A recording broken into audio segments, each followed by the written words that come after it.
Amigas y amigos, resulta lógico, dentro de una interpretación disparatada de lo que es la lógica para algunos, que cuando una oposición no acierta en sus decisiones, termine achacándole la responsabilidad de sus errores al adversario. Me refiero concretamente a la Mesa de la Unidad Democrática, MUD, en su enfrentamiento con el chavismo y el gobierno de Nicolás Maduro. El origen de este comentario está en lo que sucede con la oposición a partir del 6 de diciembre de 2015, cuando en las elecciones parlamentarias obtuvo una importante victoria. Esa victoria, jugada en perspectiva, tiene todas las características de un presente griego, o por decirlo de manera coloquial, de un chocolate envenenado. La oposición no supo administrarla. Los humos se le fueron a la cabeza y la arrogancia la desbordó a tal extremo que sus dirigentes consideraron que habían conquistado algo más que la mayoría en la Asamblea Nacional. A partir de esa voluntarista interpretación, el liderazgo opositor creyó que todo le estaba permitido. Por ejemplo, rivalizar abiertamente con otros poderes públicos, arremeter contra instituciones del Estado como el Consejo Nacional Electoral, el Ministerio Público y el Tribunal Supremo de Justicia. Pero aparte de todo eso, incurrió en otros errores que actualmente afectan el desarrollo de su estrategia desestabilizadora, que en el fondo es lo que la MUD tiene planteado. Uno de esos errores fue el anuncio del presidente de la nueva Asamblea Nacional, Henry Ramos Ayub, político veterano, fijando un lapso de 6 meses para revocar el mandato de Nicolás Maduro. Anuncio sin sentido, dado que su ejecución era prácticamente imposible, como lo demuestra que el plazo está a punto de cumplirse el próximo 6 de julio y Maduro sigue vivito y coleando en Miraflores. ¿Qué sentido tenía esa amenaza? Sino enrarecer aún más la relación entre oposición y el chavismo y sacrificar a la Asamblea Nacional como escenario de diálogo. Desde luego, ante el error, el recurso ha sido achacar la responsabilidad al adversario. Otro error fue no anunciar en enero de este año el revocatorio y proceder de inmediato a su implementación. El retraso de varios meses es culpa de la oposición, que se enredó en un debate interno sobre el camino a tomar, consecuencia de las contradicciones de la alianza. Sin embargo, la oposición le atribuye el error al chavismo. Otro caso aún más patético fue la posición adoptada por la MUD para presionar que la OEA, a través del inefable secretario general Luis Almagro, invocase la aplicación de la Carta Democrática a Venezuela.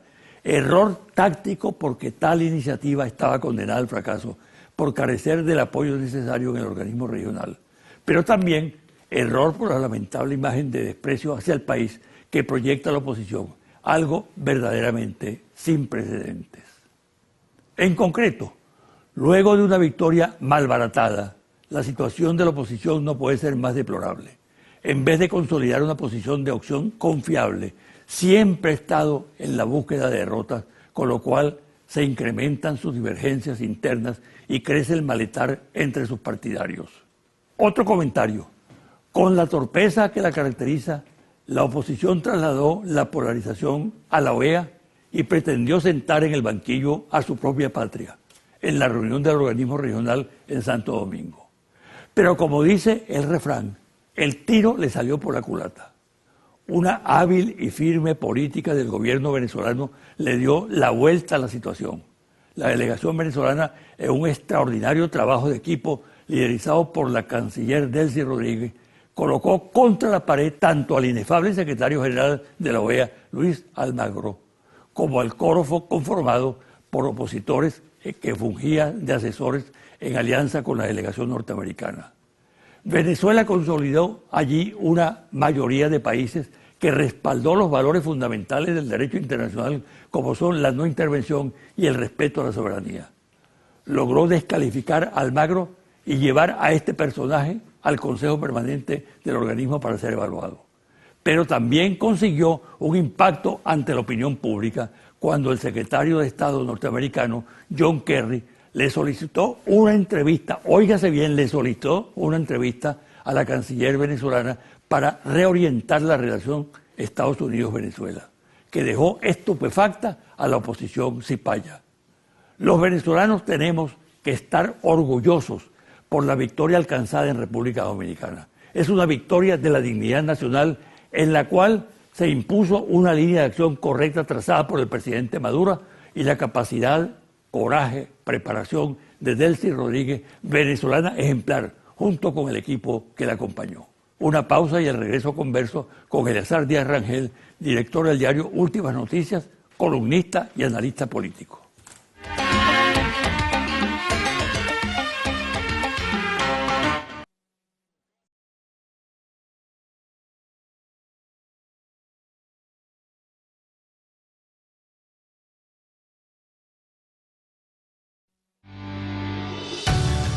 Estás viendo José Vicente Hoy.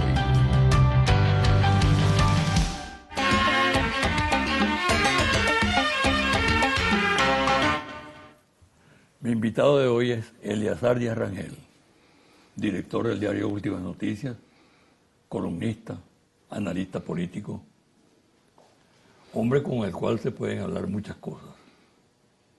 Y como hay tanto tema en este momento, creo que vale la pena escucharlo. Bienvenido, Eleazar. Bien, gracias.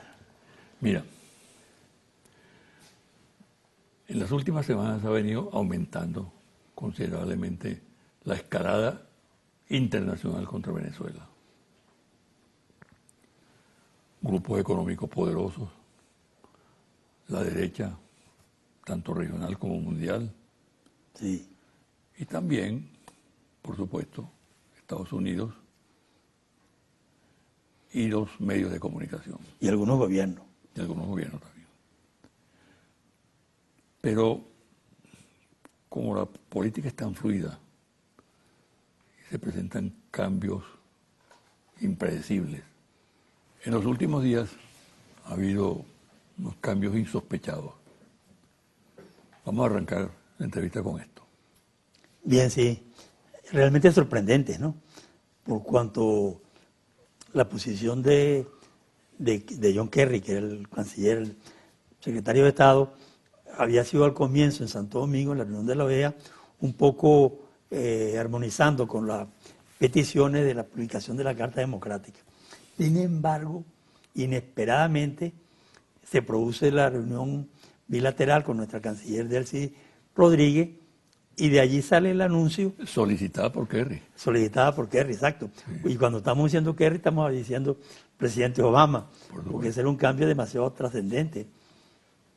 Entonces, surge la propuesta de abrir el diálogo franco, lo más rápido posible, etcétera, con Venezuela, y evidentemente revela una victoria de Venezuela seguramente no buscada, porque, o en todo caso no esperada, de que se pudiese producir en forma tan inmediata ese cambio tan radical de la política de Estados Unidos hacia Venezuela.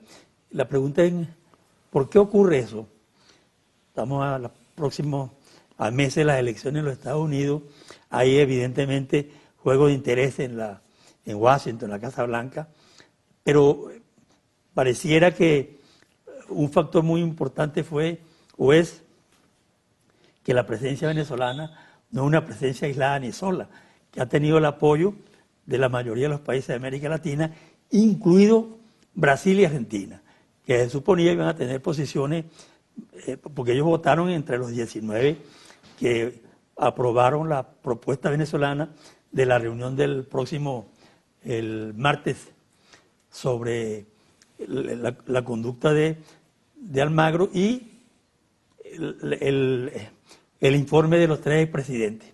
De manera que yo creo que ellos valoraron la importancia que tiene Venezuela hoy en América Latina y diría que en el mundo, y el peso y su influencia en la región.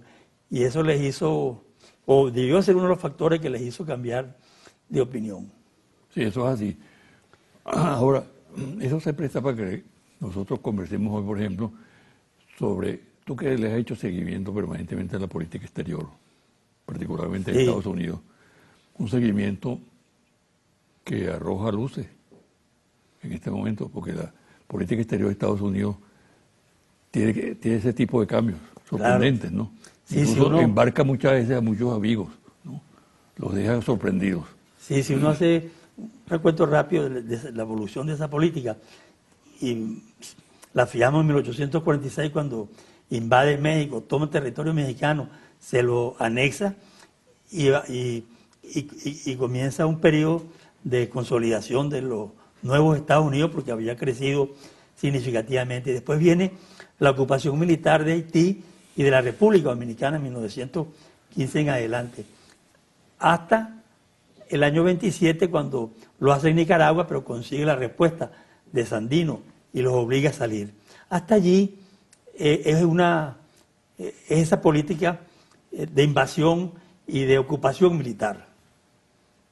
Después viene la política de los golpes militares, estimulados siempre desde Washington, del Departamento de Guerra o del Departamento de Estado, y que se produjeron por lo menos 100 en América Latina. Y de los cuales el de Salvador Allende, que se conocieron los documentos, creo que fueron 22.000 documentos desclasificados que ponen en evidencia la intervención descarada de los Estados Unidos.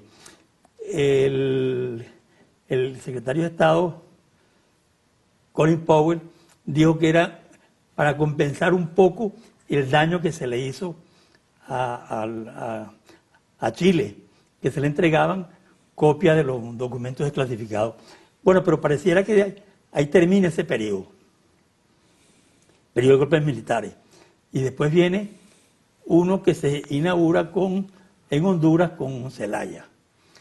A pesar de que comenzó siendo un golpe de fuerza, porque el presidente Zelaya fue detenido por el ejército, expulsado o llevado a Costa Rica, pero posteriormente se desarrolla un proceso aparentemente constitucional y mediante el cual se le desplaza de la presidencia. Y seguidamente, un año después, está lo de Paraguay con Fernando Lugo, que hacen lo mismo. A través de las instituciones lo sacan del poder. Es decir, que ha habido ya 3 etapas distintas de la política de Estados Unidos hacia América Latina. Y hoy, evidentemente, que estaría enmarcada en ese último proceso de búsqueda de salida no violenta. No obstante que sobre eso se ha hablado mucho, se ha advertido sobre la posibilidad de una agresión militar, pero pareciera pues que en Estados Unidos hay gente que reflexiona, ve que las cosas no son exactamente como, por ejemplo, le informa la oposición venezolana, que ha sido factor fundamental en el desarrollo de esa política. Esto es importante. ¿Qué papel ha jugado la oposición venezolana en esta relación Estados Unidos-Venezuela tan difícil, ¿no? Bueno, yo creo que para la conformación de esa política, el rol de la oposición ha sido fundamental.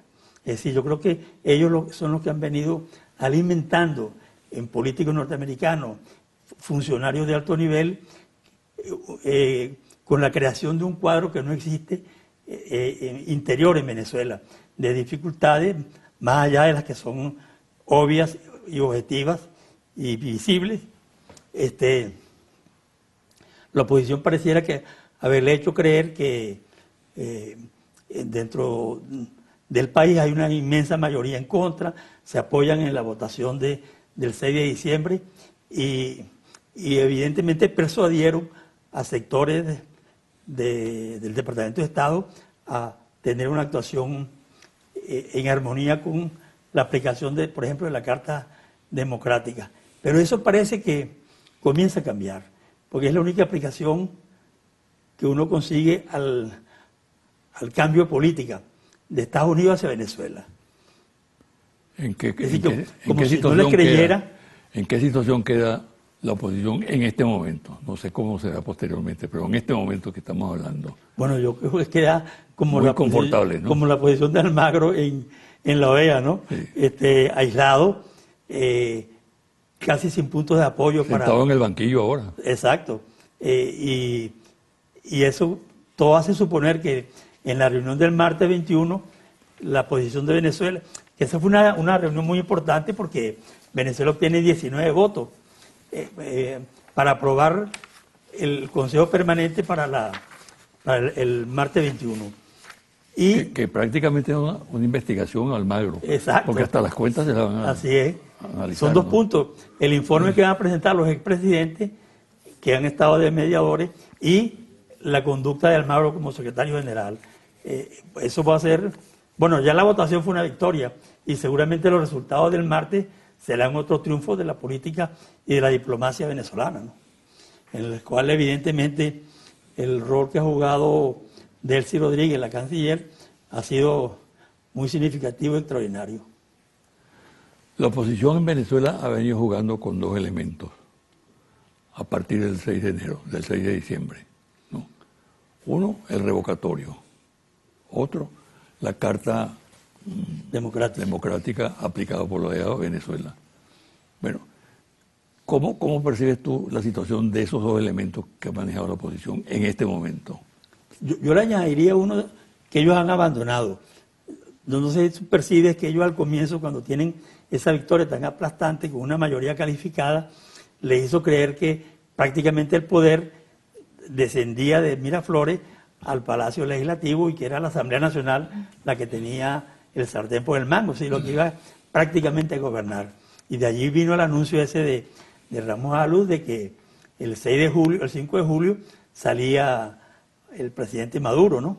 En un lapso de 6 meses, contados a partir de la instalación de la Asamblea Nacional, propusiéramos un método, un sistema para cambiar el gobierno por vía constitucional.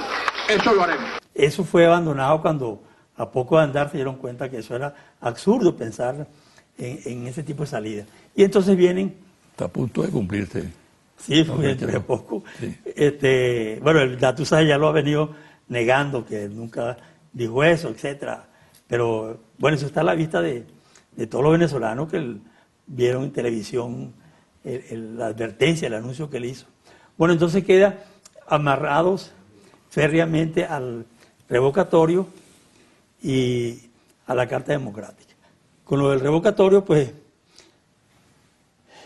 aunque pareciera que ellos están conscientes de que en realidad no es posible hacer el revocatorio en este año 16 y que si hubieran comenzado en enero, en cualquier día de enero, apenas cumplía la mitad del periodo Maduro, pues evidentemente habría habido tiempo de que todos los ciclos se cumplieran y el revocatorio se desarrollara en este año, pero ya eso evidentemente no es posible. Ellos siguen diciéndolo un poco para engañar a los suyos y hasta donde puedan a los venezolanos de que hay obstrucción por parte de Venezuela. El Estado venezolano lo que pide es la aplicación de las normas que ya existen y que se han aplicado otras veces para hacer el revocatorio. No hay ninguna política expresa de obstrucción, sino de exigencia que se apliquen la ley y el reglamento correspondiente. Y el otro arma que han tenido, que es el de la Carta Democrática, su aplicación a Venezuela, por supuesto que es un absurdo, porque es una carta en donde incluso intervino mucho Jorge Valero en la redacción. ¿Era para qué? Para defender la institucionalidad, defender el Estado constitucional, que si se rompía hubiese una reacción inmediata en defensa de ese Estado. Y ellos lo han tomado para todo lo contrario, ¿no? Más bien para romper el hilo constitucional aquí y hacer creer pues que Venezuela está en una crisis de tal magnitud que requiere la aplicación, que eso es imposible de acuerdo con el propio reglamento, la propia ley correspondiente. Pero eso además que tuvo un punto de apoyo en la OEA con Almagro, que a su vez lo apoyaba a los Estados Unidos, se ha venido desvaneciendo y han quedado otra vez en el aire sin apoyo, incluso en la OEA. Pues. Yo te pregunto, precisamente con eso que tú estás diciendo, lo siguiente. Al perder esas banderas, la oposición, ¿qué es lo que la justifica ante su gente? Sí. Ante sus electores. Es decir, no hay revocatorio, no hay Carta Democrática aplicada a Venezuela. La pregunta que le queda. ¿Qué va a hacer la oposición? ¿Se va a exasperar? ¿Se va a enloquecer? ¿Va a perder los estribos? ¿Volverá a la aventura golpista, terrorista, aventurera? ¿O aceptará la realidad, pues? Bueno, ahí puede ocurrir todo lo que tú has dicho. Que una parte acepte la realidad, no sé hasta dónde puede llegar su influencia, su capacidad y su fuerza para persuadir a otra parte de la oposición para sentarse a negociar sin condiciones, ni por parte del gobierno ni por parte de la oposición, y en el convencimiento de que para recibir tienen que dar, porque eso es ley de oro del diálogo. Pero también hay los sectores que buscarán la desestabilización, buscarán crear focos de violencia, aprovecharán este problema que el gobierno no termina de resolver, tan agudo y grave como es, que es el del desabastecimiento y las colas. Entonces, yo creo que en la oposición habrá una dispersión y cada sector con una línea distinta de acuerdo con su propia política, ideología, etcétera. Vamos a hacer una pausa, César, y al regresar quiero que profundicemos un poco más en el tema del diálogo, porque el diálogo estuvo prácticamente ignorado o mal visto. Fue colocado en un rincón y ahora reaparece. Sí, ¿no? así es, con mucha fuerza. Con mucha fuerza, incluso a nivel internacional, ¿no? Vamos a desarrollar el punto al regresar de la pausa.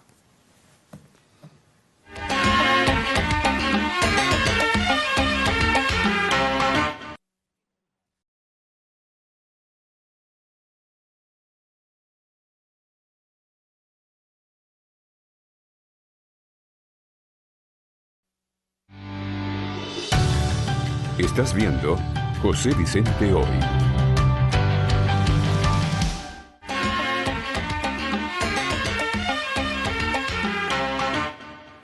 ¿Por qué revive el diálogo? Yo creo que en el diálogo, además de la racionalidad que significa esa propuesta, hay un factor muy importante que es un factor externo. Porque en Venezuela había dos posiciones, una digamos, para resumir, del gobierno, que de hace tiempo estaba proponiéndolo, buscándole salidas para un encuentro, etcétera, y en la oposición que había una minoría que estaba de acuerdo y una mayoría que saboteaba cualquier intento de reunión. De manera que aquí no ha habido ningún cambio hasta que comienzan a aparecer en el exterior factores muy importantes y muy influyentes que hacen cambiar ese cuadro. ¿Cuáles son esos factores? Bueno, en primer lugar, el Consejo Permanente de la OEA, donde con los votos de Estados Unidos y Canadá, que habían estado abiertamente en contra de las posiciones de Venezuela, se aprueba una resolución apoyando el diálogo. No solo apoyando el diálogo, apoyando la gestión de los 3 expresidentes y de UNASUR. Y eso lo aprueban virtualmente por unanimidad. Ha sido una victoria de la política venezolana. Pero una información que no fue muy destacada es que la Unión Europea, a pesar de que el Parlamento haya aprobado en esos días una declaración en contra de Venezuela, la Unión Europea se pronunciaba en favor del diálogo en Venezuela. Y así han surgido posiciones de gobierno y posiciones de otras organizaciones que han venido estimulando esa idea y que se refuerza en la propia OEA. Esto hace que las posiciones en favor del diálogo se robustezcan, se incrementen y debiliten a quienes han estado en contra, particularmente, por supuesto, a la oposición, que hoy en día, yo creo que la perspectiva es que si esta línea de apoyo internacional al diálogo continúa, y no hay por qué suponer que no será así, va a obligar a la oposición a revisar su conducta. Y es posible que surjan posibilidades que hoy, o perspectivas que hoy no están abiertas, para que ellos se sienten en una mesa a negociar, a dialogar. Es posible desde luego. Pero también hay gente en sectores de la oposición que está pensando que la situación social, el desabastecimiento, va a seguir creciendo exasperando a la gente y provocando reacciones violentas en las calles. Y que en estas circunstancias es posible también, así piensan algunos, Sí. que se produzca la incorporación de sectores de la Fuerza Armada que se pronuncian, ¿no? Eso complicaría completamente la situación. Claro, es un cuadro. Pero es un cuadro que está planteado. Entonces ahí entramos en el tema del desabastecimiento, el vallaqueo. Tú has escrito mucho, por cierto, en Últimas Noticias sobre ese asunto. Sí. ¿Qué importancia tiene en este momento? ¿Qué desarrollos puede tener? ¿Sobre qué puede incidir? ¿Cómo puede afectar la política de diálogo incluso? Sí, exacto.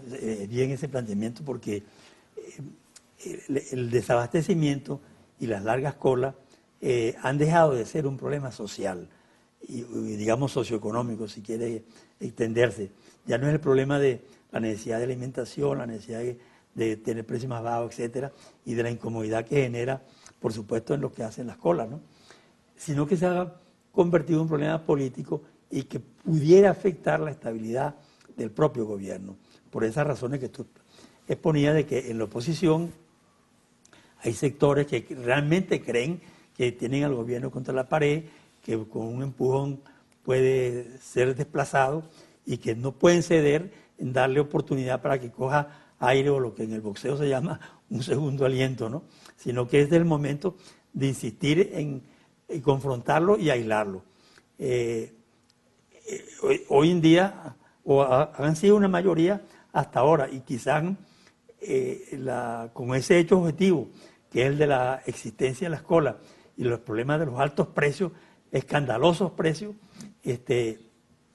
refuercen esa línea y entonces comienzan a utilizar este descontento social para fines políticos.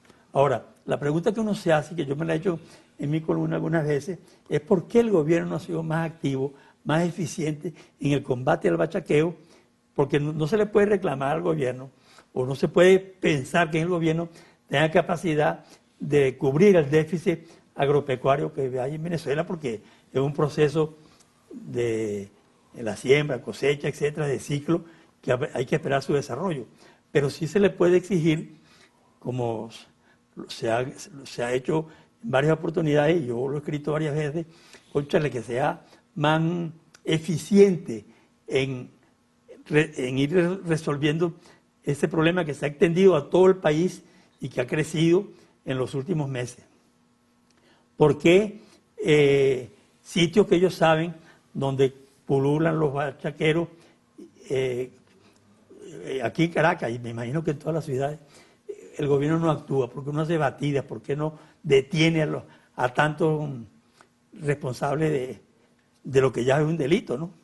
Entonces, a pesar de que, por ejemplo, con los CLAP, pareciera que es una salida lenta para ir resolviendo el problema, pero todavía, hasta que la gente no comience a percibir que las colas se debilitan, están diezmadas, no va a creer que el gobierno está resolviendo el problema. Yo creo que ese es el problema más importante que tiene el gobierno de Maduro en estos momentos. ¿Tú no crees que el bachaquero es el eslabón final de la cadena, no? Que antes de él Sí. hay factores muy poderosos. Claro, claro. Los que lo proveen de mercancías, de alimentos, ¿no? Los Los que que lo trafican, producen. la corrupción que está presente también, Sí. ¿no? Que incluso llega a tocar a organismos de seguridad del Estado, policiales, ¿no? Ahora, Sí, es así. yo creo que se ha subestimado el problema, ¿no? Y que ahora se está tomando conciencia de su gravedad, ¿no?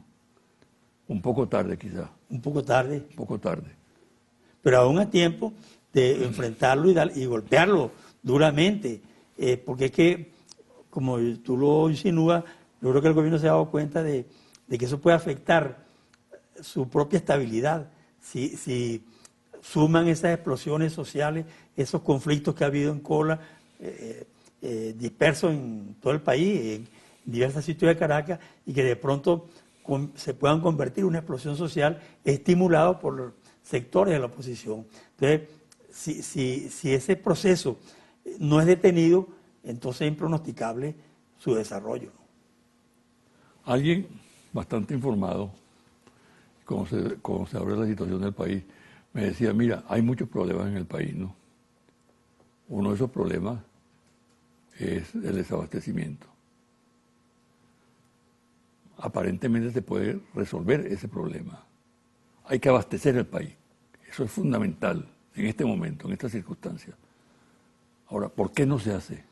¿Qué impide? Porque el país tiene recursos.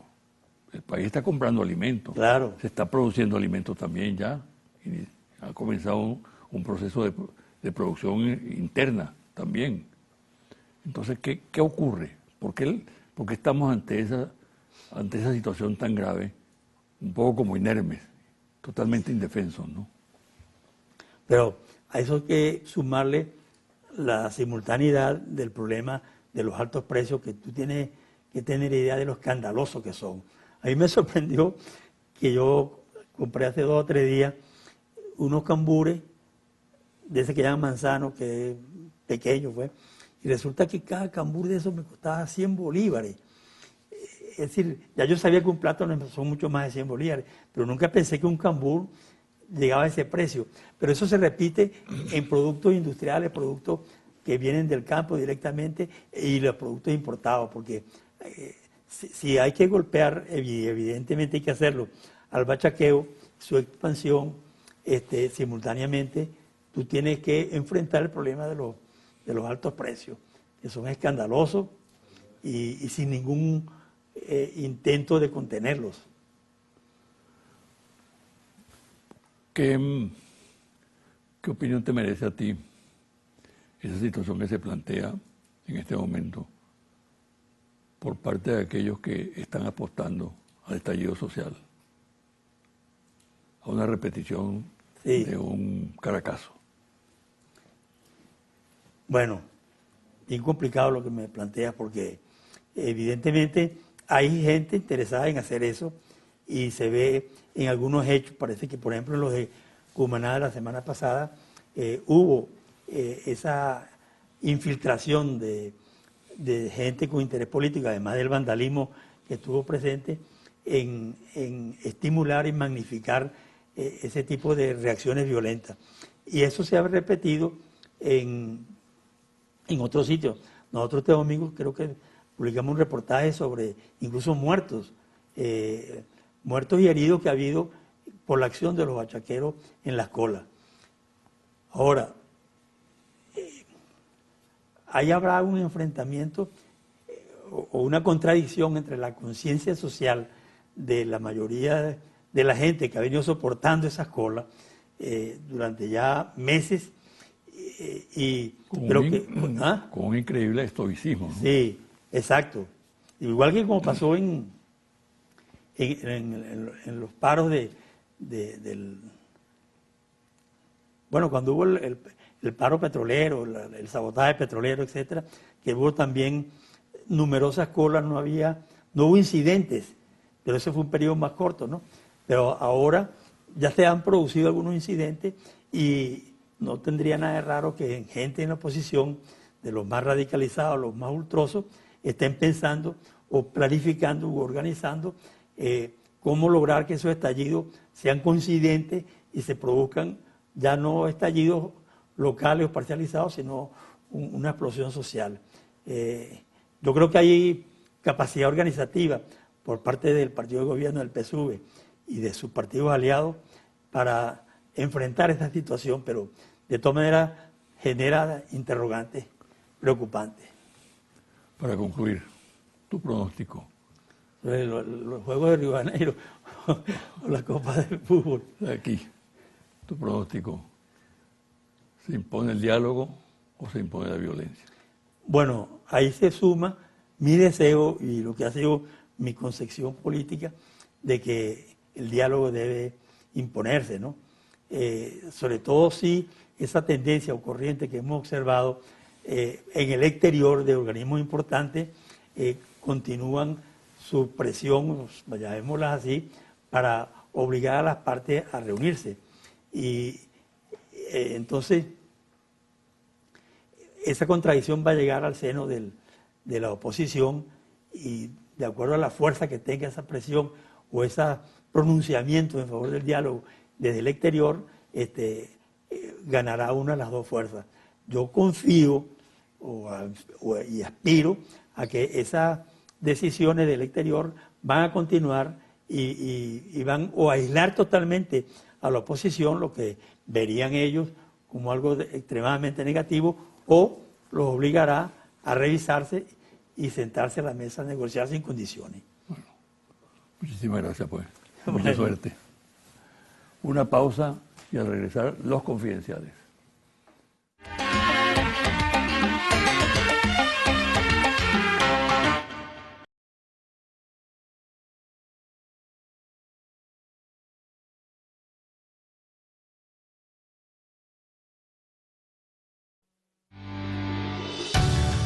Estás viendo José Vicente Hoy.